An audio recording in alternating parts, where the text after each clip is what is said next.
এ হচ্ছে বাবা বুরহানুদ্দিন। তো আমি সরাসরি একটা জিনিস আপনাদেরকে দেখাবো, সবাই ক্যামেরা ধরবেন। এই যে দেখতে পাচ্ছেন, এই যে কাটা দাগ, এটা কোনো মুখের কথা নয়, ভালো করে দেখবেন।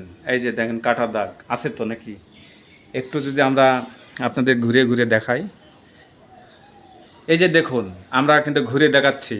এই যে দেখুন, এই সেই বটবৃক্ষ, এই সেই ইতিহাসের আর সাক্ষ্য আজও দাঁড়িয়ে রয়েছে। আপনি যেখানে এখানে একটা ডালও যদি ছেড়েন, একদম রক্তে লাল হয়ে যাবে, এই গাছ কান্না শুরু করে দেবে এরকম থর। এই যে দেখুন, এই যে দেখেন, আমি একটু জুম করে আপনাকে দেখাই। এই যে এখানে এই যে পাথর, এই পাথরের উপরে হত্যা করেছিল সেই শিশুটি, বাচ্চাটিকে। এই যে দেখুন দর্শক বন্ধুরা, দেখতে পাচ্ছেন বগুড়া এবং শিবগঞ্জ, মানে বগুড়া এবং রংপুর যে হাইওয়ে দেখতে পাচ্ছেন। আমি ঐতিহাসিক জায়গা মহাস্থানের আগেই দাঁড়িয়ে রয়েছি। এই যে দেখতে পাচ্ছেন এখানে রয়েছে মাজার শরীফ। আসলে এই মাজার শরীফ নিয়ে কিন্তু অনেকের অনেক কথা রয়েছে, আমি যাবো আর কথা বলবো। আসুন যাওয়া যাক। এই মাজারটি শিবগঞ্জ উপজেলায় অবস্থিত, বাংলাদেশের মাটির মধ্যে। আমি যত আমার জ্ঞান বুদ্ধি বিবেক দিয়ে আমি দেখেছি, জীবন্ত যদি কোনো মাজার থেকে থাকে তাহলে এই বুরহানুদ্দিন, মীর বুরহানুদ্দিন আউলিয়া। আপনারা শুনেছেন যখন এই রাজা পরশুরামের ইতিহাস চলে আসে, যখন শাহ সুলতান বলখী রহমতুল্লাহর কথা চলে আসে, তখনই কিন্তু চলে আসবে এই বলখী যে বাদশাহ, তার পুত্র একমাত্র আমাদের যে অলি বাবা, ইনাদের ইতিহাস নিয়ে আসলেই কিন্তু চলে আসবে এই মীর বুরহানুদ্দিন আউলিয়ার কথা। আপনারা জানেন যে এই শিশু সন্তানকে, মাসুম বাচ্চাকে হত্যা করেছিল, সেই আপনারা ইতিহাসে জানেন, যেটা গণ্ডগোল সৃষ্টি শুরু, সেই সন্তানকে, এই বুরহানুদ্দিনের ছেলেকে হত্যা করেছিল, সেই শিশু সন্তানকে এই রাজা পরশুরাম শিরচ্ছেদ করেছিল। সেই মাজারেও কিন্তু সামনে শিশুর মাজার আছে, এবং বাবা মীর বুরহানুদ্দিনের আউলিয়ার মাজার এখনও বাবা বলে নাকি জীবিত রয়েছে। এবং জীবন্ত গাছ, যেই গাছ ডাল ভেড়া কাটলে কিন্তু রক্ত বাড়ায় আজও, সেখানে এর আগেও আমার এক সৌভাগ্য হয়েছিল।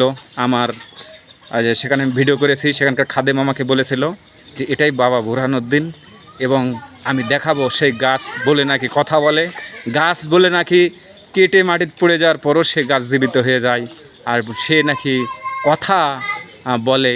কতদূর যৌক্তিক বা সঠিক ব্যাঠিক আপনাদেরকে আমি আজকের এই ভিডিওতে তুলে ধরবো। দর্শক, আমার সামনেই সেই মাজারে আমি চলে আসছি, অপেক্ষায় থাকুন। দর্শক বন্ধুরা, আমরা কিন্তু একদম মীর বুরহানুদ্দিন আউলিয়ার মাজারে একদম চলে আসছি। তো আমরা এখন যাওয়ার চেষ্টা করব একদম মাজারে। এই যে দেখতে পাচ্ছেন, আমি যদি এখন সিঁড়ি বয়ে উঠে যাব, এখানে জীবন্ত মাজার, যে মাজারে যে গাছ রয়েছে বাবা নিজেই সেটা আপনাদেরকে আমি নিয়ে যাচ্ছি।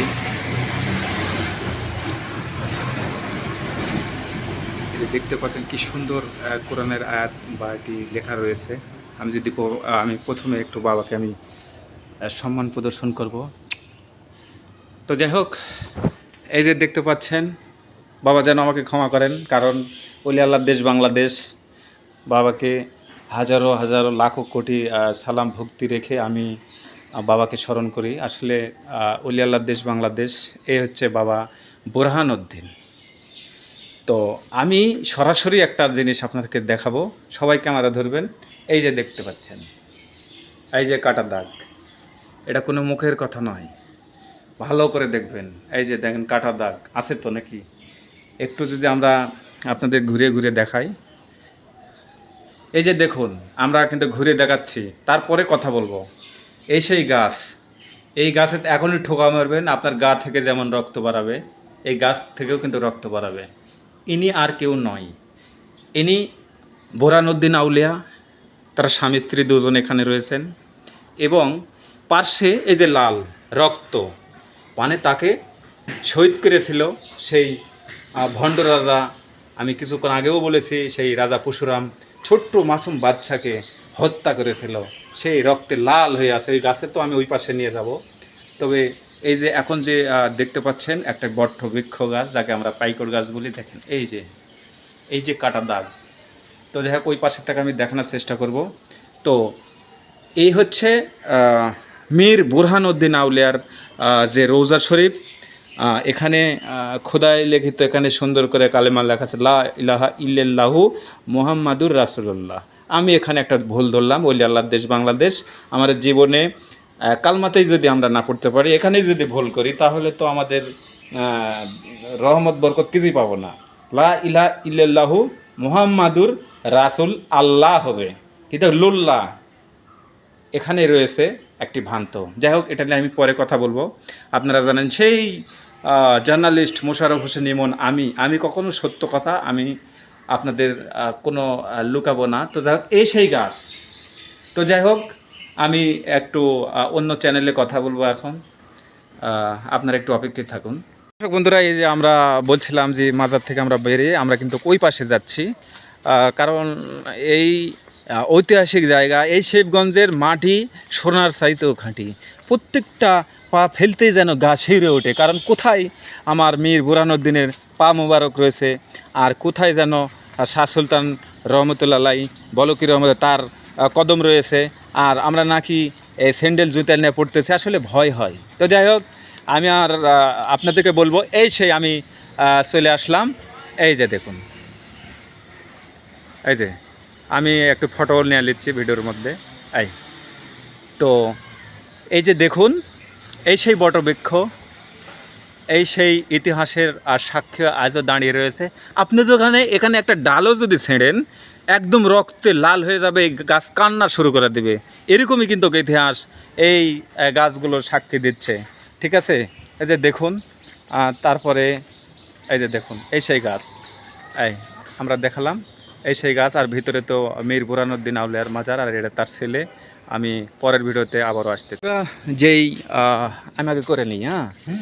এই যে আমি যাচ্ছি যেই পরশুরাম যেই শিশুটিকে হত্যা করেছে, যেই পাথরের উপর, সেই পাথরও এখানে রয়েছে। সেই কি যেন তরোয়ারে দিয়ে কীভাবে নির্মমভাবে কিন্তু হত্যা করেছে, এখানে আমার ওঠা নিষেধ। আমি এই সেই পাথর, এই যে দেখুন, এই যে দেখেন, আমি একটু জুম করে আপনাকে দেখাই। এই যে এখানে এই যে পাথর, এই পাথরের উপরে হত্যা করেছিল সেই শিশুটি, বাচ্চাটিকে। এই যে দেখুন। তো যাই হোক, আমি আপনারা দেখতেই থাকুন, আমি আপনাদেরকে দেখাচ্ছি। তো দর্শক বন্ধুরা, এই সেই পরশুরাম যে হত্যা করেছিল যে শিশুটিকে, এই সেই জায়গা। তো যাই হোক, আমি যদি এই পাশে যে যদি আপনাদেরকে দেখালাম যে কোথায় তার এই শিশুটির আজও গাছ এখানে দাঁড়িয়ে হয়েছে, তার বাবা মীর বুরহানুদ্দিনের আউলিয়া আমি দেখাচ্ছি। তো যাই হোক, সোশ্যাল মিডিয়াতে কে কীভাবে উপস্থাপনা করবে জানি না, তবে আমার উপস্থাপনা করতে যদি কোনো ভুল ত্রুটি হয়ে যায়, আল্লাহর রস্তে এই বাবা মীর বুরহানুদ্দিন এবং বলকির রহমতুল্লাহ দুই বাবার খাতিরে, বাংলাদেশ ওলি আল্লাহ যত আছে সবার খাতিরে উসিলাই আল্লাহর রহমতে রাসূল পাক সাল্লাল্লাহু আলাইহি ওয়াসাল্লাম উসিলা আমাকে ক্ষমা করে দেবেন। এটা হচ্ছে আপনাদের কাছে সন্তান হিসাবে দাবি। আর এই যে একটা পিক নিয়ে নিলাম, এই যে দেখেন বিস্তারিত লেখা রয়েছে তার ফুল নাম। ঠিক আছে, তো এই মাজার শরীফ আমি কিন্তু এখান থেকে শেষ করলাম। আপনারা সবাই ভালো থাকবেন। আল্লাহ হাফেজ।